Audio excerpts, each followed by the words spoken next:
In this video, we will look at a practical application of object-oriented programming. So let's look at the details of the exam question.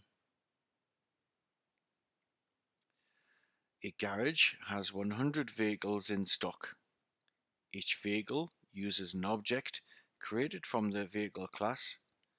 A one-dimensional array of objects is used to store the details of all of the vehicles within the garage stock. So let's just pause for a moment and look at the class definition. So we have the class name, vehicle. We have the class's attributes of annual tax cost, which is of type float, valid insurance of type Boolean, registered keeper of type string. Notice these are all defined as being private, which promotes encapsulation, which means that access to the data within the attributes should be done through the setter and getter methods for that attribute. This is our constructor method, which creates the object from the class definition. So if you haven't watched the videos on class definitions and creating objects from classes, please do so. The video links will be in comments below. So more detail on the question scenario. A procedure is required which will have the identifier of find owner not insured to print all of the names of registered keepers of vehicles that are not insured. So let's just look at the field the attribute or field. Again, it depends on which book you read. Some people call them fields, some people call them attributes. So valid insurance is of type Boolean. So in essence, we are going to write an algorithm that will search all of these objects looking at the field valid insurance, which is of type Boolean, looking for the value of false. That's in essence what the algorithm will do. For all of the vehicles that do not have insurance, if there are no vehicles that match this criteria, in other words, they are all insured, an appropriate message should be put out. Remember, to get access to the data within the attributes, we must use the accessor methods or getters. So therefore we will use the valid insurance, the get valid insurance, which is here, and we will use the get registered keeper, which is here. So we're going to write the pseudocode or the program code for the procedure find owner not insured. So now let's look at the pseudocode solution for the exam question.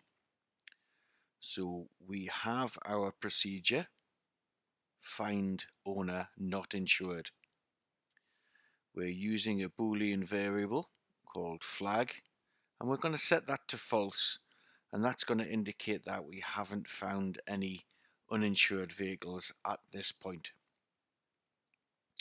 We're using a for loop because this is a definite loop. It's a count controlled loop. We know exactly how many times the loop will iterate because arrays are static in nature, they are fixed, and there is 100 elements or index positions to this array.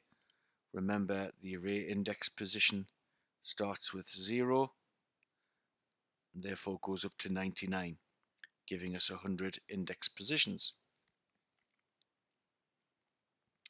So what we'll now do is we'll examine every single object at every single index position. So we will take our first index position, which is 0, within the array garage stock, and we call the get valid insurance method. Now this is an accessor method, and it will return the Boolean variable true or false depending on whether the vehicle is insured or not. If the attribute contains the value false, then we've found an uninsured vehicle. Therefore, we will set our flag to being true, and we want to print out the name of that registered keeper, that is. So a nice descriptive string literal here, uninsured vehicle keeper name, the array at the index position that we are counting through using our for loop. So we're using the identifier of I, which is just short for index. And we are using the accessor method, the getter method sometimes known as, get registered keeper. So that's going to return the name of the registered keeper. So this for loop will iterate all 100 objects within the array. Remember, these are objects of type vehicle. It will call the get valid insurance method for each of those index positions. If it finds that the value is false, we have found an uninsured vehicle. Set our flag to being true because we found an uninsured vehicle.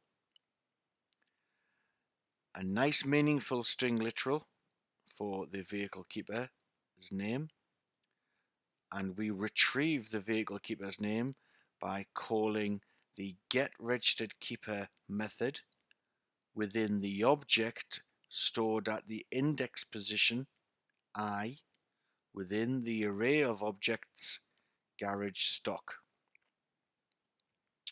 Once we've iterated through all 100 objects, we can now examine if we've found any vehicles that are uninsured. If the flag is set to false, then we know that all of the vehicles are insured. So now we have the solution to our exam question.